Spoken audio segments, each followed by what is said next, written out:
मी बनवते करंजी, मला लय आवडते. ही 1 वाटी मैदा आणि अर्धी वाटी गरम केलेलं तुंप, ही साठ्याचं पीठ, ही शेंगदाण्याचं सारण, थोडीशी मी तुमचे पीठ तिमते आता करंज्या करायला. माझे आता ओके पीठ भिजून झाले. आता मी भिजायला ठेवते. आणि 3 गोळ करून घेतलं. आता लाटाचं आता एकावर एक मांडते.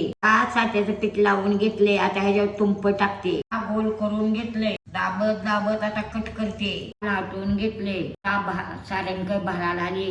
लाटून मी घेतले. भरून घेतले. आता तळायला बसते. करंजी केली.